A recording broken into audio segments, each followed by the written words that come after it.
Alright guys, we promised y'all we were doing some upgrades, so here we go. We're going from the Rancho shocks that come on the LTZ with the leveling kit, they're stock shocks, to the new and improved Bilstein 5100s. So we're going with a shock on the back, and we're going with these adjustable struts on the front. Now there is 4 levels to this. Yeah, you're supposed to get 1 point, I think 85 inches or something. So you might as well say almost 2 inches of lift with these. We currently got blocks under the front end. I honestly don't know what this truck has on it. It was like this when we bought it. So we're going to get into it and figure it out. Yeah, we're gonna find out. But we're going to start with the back first. And we'll take some measurements in just a minute and see our ride height currently from the wheel to the fender well, and we'll see what gains we get, and we'll let you guys know. We just got the box. Got the jack unboxed, so now he's unboxing that. I'll let him explain. Basically, we're just getting tools ready. Yep. I'm gonna take this apart, make sure everything's in here before we get too far in and don't have tools to complete some part of the install. Make sure nothing's broke. Everything looks good. So, see, this is a better shot. But basically, there's pins push in, so your coil spring is just gonna be like a finger. So once we get them out, you want to hook them about on the 3rd coil. Especially the guys that's got the leveling kits like this one. You can't hook 2 coil springs and think, you know, that's gonna compress it down. As you see, you only got so many threads. But basically what we do is we tighten it up. It, you know, just compresses it. Pretty simple. A lot of guys use impacts. I think the instructions state not to, but it's a little faster. You may not get quite as long a use out of it. Using an impact, it kind of it'll end up wearing the head of the bolt out, stripping some of these threads out. But once we get to that point in time, we'll we still gotta show you guys a little bit better. Still gotta get the wheels off. Yeah. So like I say, we're going to start with the rear of the truck. Yeah. That's going to be a little bit faster, a little bit easier to do. So we're going to get everything set up, and we'll be back in a moment. Here you go. All right, guys. We got the jack under here. We're going to loosen the top mount under the truck and the bottom mount, which is here. And you know, a lot of you guys are fortunate enough to have concrete. We're out here in the yard. We're just showing that this can be done on the black crushed asphalt. And I got some cardboard to lay on to keep from getting bruises from pebbles. But we're gonna pass it off to Noah and let him Appreciate that. do a little bit of filming while we take some more of these bolts loose. I kind of got them started, but just to help you guys out, this is 13/16 on the 2017 LTZ Chevrolet Silverado. So, And these are stock shocks as well. right, these are Ranchos. Yep. Most of the trucks that I know of come from the factory with Rancho shocks. Yep. So basically, we're just going to run out this bolt. It's about 3 or 4 inches, so I got quite a bit of threads to back out. But just to keep you guys from being bored until I get all this ran out, like I say, we're doing it with basic tools. We're not using impact or anything like that. I just want to show everybody that it can be done without the use of these high-priced shop tools and things like that. This is a basic half-inch pry bar or breaker bar. You can get it at any part store. Yeah, your local part store. And basically just a box-in wrench for the bottom, because the top one's got a lock nut that doesn't move. It's welded to the frame. So basically down here though, you got a bolt with a lock nut, which this one spins. So you know, when you get down here, the use of a box end wrench or something with a 13/16 just to hold it until you back it out is useful. I have 3/8 drive, but I don't have a 13/16 in that, so we're gonna have to use the 1/2 inch drive to back these out. So like I say, we'll tune back in just a moment and we'll get all these backed out so we don't bore you guys too long with the excessive threads backing out. Y'all stay tuned. All right, guys, we took the top bolt out, so it's loose. Basically, here's the only thing holding the shock in.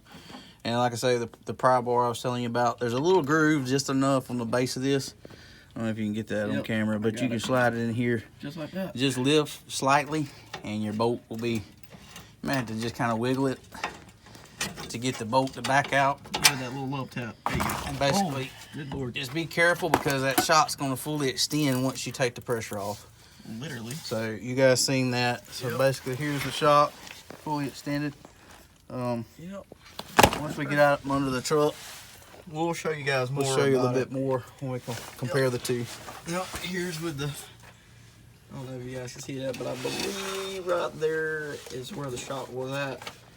And that's where it was at. So yeah, I'm gonna hit this truck real quick. All right, basically. All right, guys. This is a comparison of your Bilstein versus your Rancho. Now we and have them. They say online that you get from 0 to 1 inch with these. So basically, we're gonna have to what we're gonna do is stick the top in first. Yep. And we'll try to manipulate the bottom end to compress this piston in here enough to get it back in place. Cause you seen what happened when we took this off, it released the pressure and it extended. Yep. These are gas shocks, so hopefully that won't be a pain. Hopefully that won't give us trouble, but you know, it is probably gonna have a good bit of shock absorber, I guess you could say. So it's gonna, anytime you're fighting something new, to go back in a spot like that, it'll be a little aggravating, but we can make it work. Yep. We'll catch you guys back up in just a few. All right, guys, so ran into a little problem. We're not gonna be able to manipulate it. The shock's too long. Yep. To compress it to get it up in the slot. So what we had done to start with is took a jack and put it under the axle. As you can tell, this was the new jack. Yep, brand new. This is our old F250 jack. Yeah, boy. Old Faithful. So yep. What we're gonna do is we're gonna slide it down under here on our nearest frame rail lifting point, which is right here on our frame rail by our gas tank, and it'll lift the truck up so that we can get the shock under there like we need to. Yeah, we had it on there with the new jack with a piece of wood, and it was about to slide off, and we didn't want that happening. It's pretty dangerous being underneath the truck with that. Yeah, use wood, guys. Don't use concrete or blocks because all too often they'll crack and give, and then you'll be wishing you had done it. Yeah, put you in the hospital. So, yeah, boy. We're gonna jack this up right here. Looks like he's bringing it up. And as you can tell, our space, which we forgot to we forgot measure for to you measure guys. it for so you what guys. we'll do, once we get this one put in, we'll drop it back down and we'll measure on the other side, which is still stock. Yep. Versus over here, because basically you'll sit sideways, off center a little bit if it's any difference. Yep. So, but you see the gap, we just increased that. So we'll show y'all in a minute when we get it back in. The top bolt back in. It's easier if you don't take and put the bottom in first. We jacked up like we showed you on the frame to get it kind of semi-close. You can see the difference. Basically what you'll do is stick this in the palm of your hand. There's kind of a hole here. You kind of just lock your hand there and lift up. I mean, it's not real easy. You got the bolt. Basically, we're gonna get our pry bar and we'll try to jack get it under there just a little bit. Basically, that'll help you keep the pressure off, just like that. Gonna take our bolt, slide it back in the hole, just kind of work it back in. There you go. Once it's in, you can take your pry bar out, stick your bolt back on. What I'm gonna do, I'm gonna use a little blue Loctite. I like to kind of make sure that things don't back off. Yep. So basically, we just give it a little drop.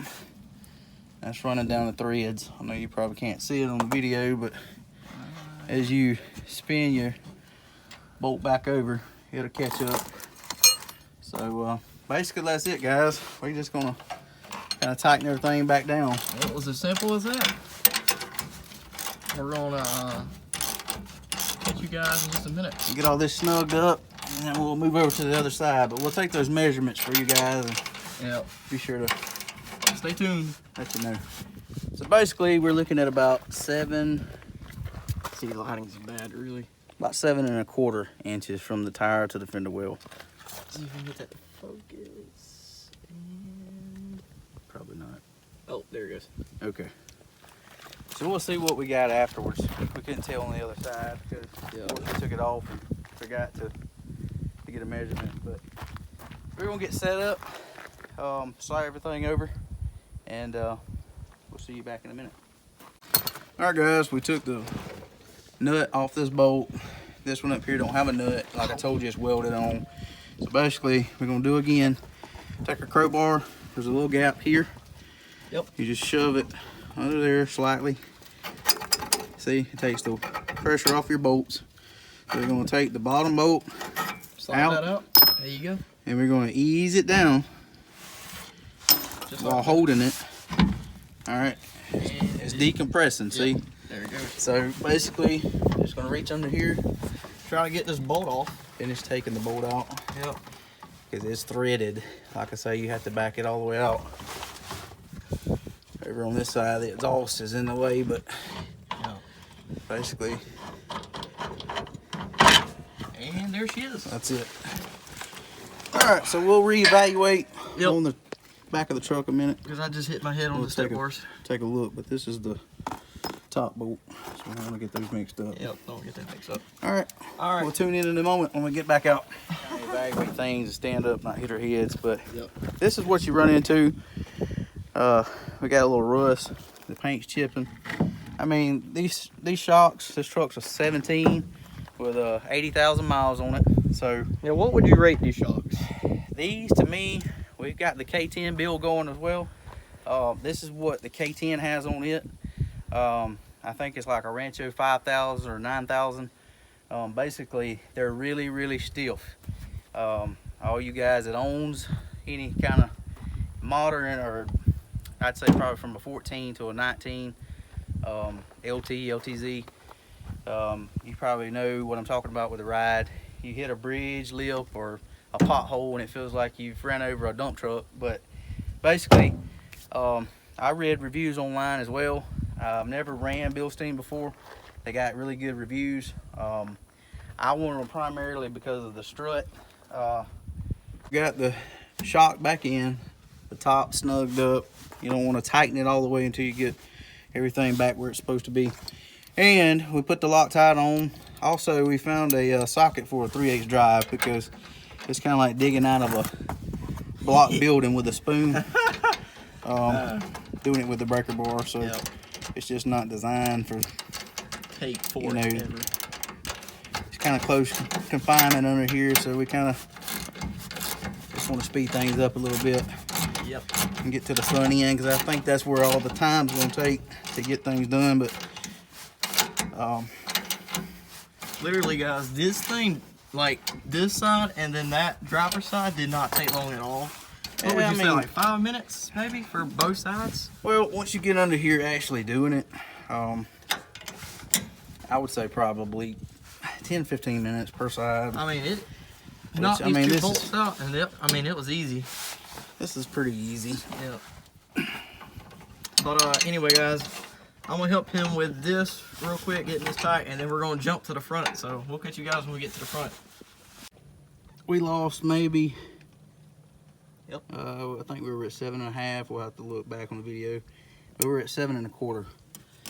So looks like we lost a little bit, which we didn't expect to gain any clearance back here. Like I say again, the whole purpose of this video and the whole purpose of this upgrade was to get rid of the raunchy ride. It just felt like he was hitting holes in the road. So hopefully it rides better. I'll lose that much in return for a better ride. So Yep.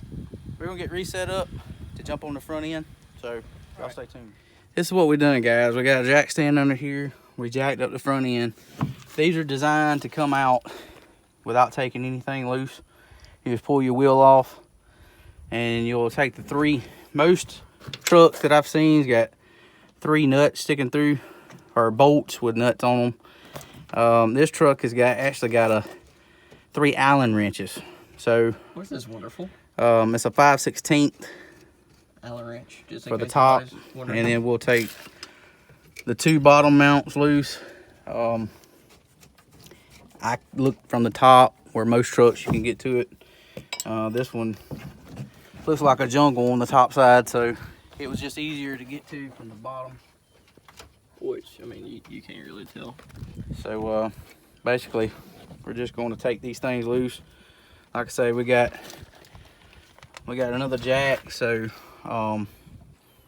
in case we need it. But from what I had seen, we basically just take our crowbar and relieve the pressure here, because everything here is loose now, so we shouldn't have any problem getting it out. But like I say, we'll take all this loose, get everything good and loosened up, and we'll see what it looks like, and we'll get you guys back with us. All right, guys, so this was a little bit different than a lot of you guys are probably surfing YouTube.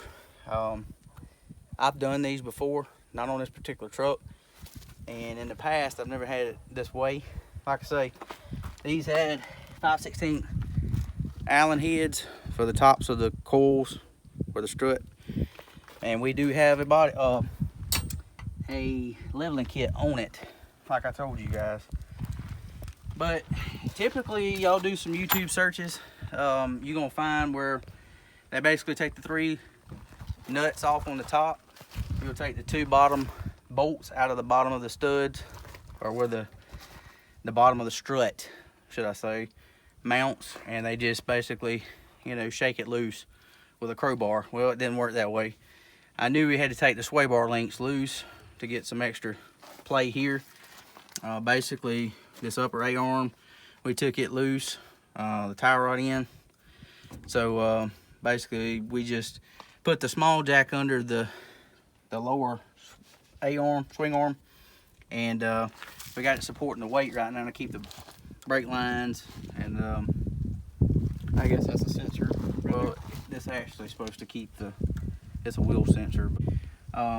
Once we bump this loose, it actually come out pretty easy with the jack. We already had it under there, so we just basically knocked this loose first. Yep. You don't want to do this without the jack underneath, because once you take the 3 studs, in our case, which may or may not be in your case, may be nuts. Once you take those loose, that strut's just sitting there, and it still has a lot of pressure on it. Although it's in this housing here, it can't go anywhere once you unbolt it. But you need to take your jack, put it under the bottom swing arm, put some pressure on it, and once you take everything loose and knock this loose here, we had to use a sledgehammer just to tap on both sides. I mean, you don't want to scar this up or beat it up, but you just ease the jack off, let it lower itself. You'll see it depressurize here, and basically it helps to have 2 people, so somebody can kind of grab here and keep the pressure off of these lines, because you don't want to put too much pressure on that brake line until you can actually get it out. One person needs to hold this, and you can slide your jack back under like we got here to go back and start working on the actual strut, taking the coil and compressing it and all that good stuff. So this is the major step of getting it out. So from this point, we're going to go to the back and see if we can't get started. But what you want to do, all of this is affecting your camber and your alignment. So you want to make sure you got alignment set up somewhere before you start trying to go and just drive it. It'll eat your tires up. So like today is Saturday evening. We got alignment set up Monday morning. So not about probably 25 miles from here. So with us breaking all that loose, what I showed you guys, of course y'all probably saying, oh, you know, you need alignment, but we already had that in the works anyway.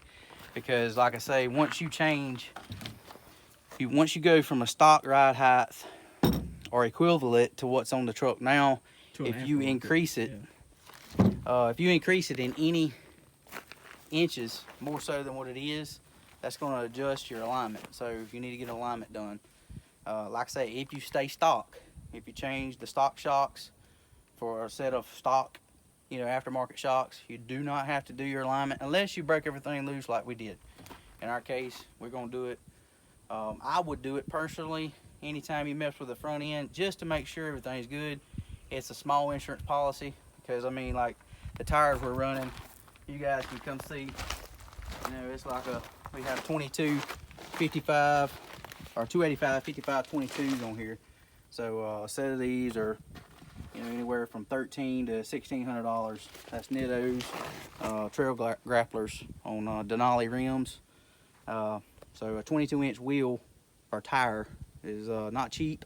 So for $100, you can get the front end aligned and, you know, save yourself $1,600. So that's the way that we're going right now. But we'll compress this coil, get everything set up, and we'll get back with you guys. All right, guys, we are running out of daylight, as you can see. But basically, I had to have some assistance, so the cameraman wasn't able to film. We'll try to do better on the next side, but we put our Harbor Freight coil compressors on, and used we ended up having to go to a 1/2-inch breaker bar to get them tight. The ratchet just, it was too much to do, but yeah. Anyway, we put them on. We set them at number 3. I didn't want to go all the way, but basically we were about, from what I can tell, putting the bump stops like for the coil back on. I would say probably roughly an inch taller than where we were at, which would give us what we want. I had just a little bit of rubbing when I first put these tires on. They're brand new. We trimmed the plastic on the front, but every now and then in reverse you'll have it hit. So I'm hoping that'll clear, make it level out just a little bit more. We were a little low in the front to my like. We don't want it squatting by no means. No offense to y'all that squat your trucks, but I just, old school, we like to ride level. So hopefully this will level it out. Unfortunate part, you don't know, you know, until you put it on. There's no adjusting the, you know, as it's on, you have to take everything back off. So hopefully this is where we want it. So keep your fingers crossed. We're gonna get everything back together before it gets dark. Hopefully we'll have time to get the other one done. So y'all stick with us. Go ahead. All right, guys, we have ran out of daylight and are now out here in the dark. So we're just trying to tighten everything back down. We got the strut back in and we put our bolts back in. Just a word of advice right here on your jack. You can jack it, let the pressure back off to get it fished back up in the hole. Before, you want to put just a little tension on the jack to keep the brake lines and everything, you know, loose. But before you go and let the jack off, go ahead and find your holes in here. When we put this assembly back together, we tried to line up down here so how we knew it would bolt back in. Up here, we've got our 3 Allen bolts. So you got 3 different holes, so you want to make sure you line it back up. But what happens is, if you take the pressure of the jack completely off, you know, this is going to dangle, of course, and be tight. And then you're going to try to fish this around, but you want to try to leave the slack before you get the jack too tight from your bottom sway bar. Or, I'm sorry, your bottom A-arm, not your sway bar. before it gets too tight up in here, I can kind of stick my finger in there. So it's probably 1/4 of an inch. That'll allow you to be able to move this around and find your holes to get them started. And once you get them started, nice horse fly at night time. I know. Once you get them started, you're pretty much good. So we're gonna tighten these up, tighten those up, and then we'll just basically do everything in reverse. Reinstall our upper A arm and tie her on in, and that's pretty much it. Yeah. Other than your sway bar link, you stick it back on, and then the tire, and that's pretty much it. So what we're gonna do is probably try to shoot the other video tomorrow. That way you guys can see The other clip. we'll try to go through more in depth of what we did, and should be good to go. But we're on number 3 setting on this strut. I believe that's gonna give us what we need. So we'll just have to see when we get it all back together. All right, guys. Well, y'all have a good night, and we'll see you tomorrow.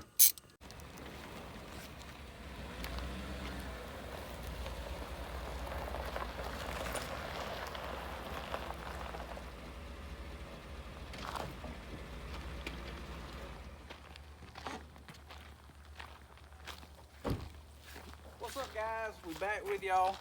We had a couple of days since we videoed the last time. I know we said we were going to show you guys the driver's side. We ran into some problems. We had a hurricane. Of course, everybody probably knows Hurricane Sally came through. We didn't get any damage, but we had to stop because of the weather. Basically, this is it. So you guys see the ride height. We changed one little thing up since we had the video last time. We were on the number 3 setting on the strut. That didn't work out. So we had to take everything loose again and redo it. Unfortunately, the only way to adjust the Bilstein strut up front is take it off the truck. So a lot of patience, a lot of trial and error. I made a mistake. I went straight to number 3 setting. It has 4, 1 through 4. We went to number 3, and I did not pay attention to the control arm. Upper control arm has a bump stop. We were dead set. Like, if you come around here, I'll show you guys where that's at. Here's our bump stop on our upper control arm right here. This typically requires about a 1/2 inch to 3/4 they call for. Of course, that's probably around a 1/2 inch, maybe. But our ride's okay. I'm, satisfied with it. But like I say, that was number 3 setting on the Bilstein strut, and it was bottomed out here. We do have a leveling kit, 1.5 inches. That's the reason why we could have took that out and maxed the strut out, done away with it, like a lot of people do for a better ride, but we didn't. So basically, after we done number 3 setting, we took it, had it aligned, thought it was good, never got it over about 70 miles an hour. Drove it to work, had a lot of vibration on the interstate. So steering wheel was vibrating, floorboard. CVC shafts was in such of an angle, we had to take and pull everything off, drop those rings down to number 2 setting. Basically, we don't have it aligned yet. We do have an appointment, but like I say, we had to take everything loose, so it messed all of our alignment back up. But everything's good now. The ride's good. We have a lot more cushion when we're hitting bumps. The back, I mean, it's setting pretty level, as you can see. It might have a little bit of a drop in the rear versus the front. Overall, it's where we want it, so we're happy. Word of advice that I did not know. You can check this out right here. You have your coil, and you have down here where the base of the coil seats, and this sits on top of the ring that goes over the C-ring that locks in on your settings on your strut. If you don't line this up, if it gets cocked any whatsoever, measure from here down to the base of the strut on both sides as you're decompressing the spring to try to put it back together. We had it on 2 different occasions, rushing through. It was dark, just trying to get through. After you do it twice, you're like, man, you know. So didn't pay attention. We got it up in here. Our bolts, we could not get them to line up. And another thing, our bolts got twisted on our leveling kit, because once you loosen everything up, this block of spin, the holes in the back, it's got 3 up top, looks like a triangle. The holes in the back are farther apart than the one up front. So you can take a tape measure, if you can't eyeball it, and measure from the back corner to the back corner here. It'll be, I think, roughly 3 7/8. The front one's like 3 and maybe 5/8 to all 3 corners. But make sure you line that up, because once you get everything put back together and the pressure of the coil is up against the block, you can't spin this around. And you want to make sure you kind of line your holes up on the base down here to reflect the number 1 bolt here.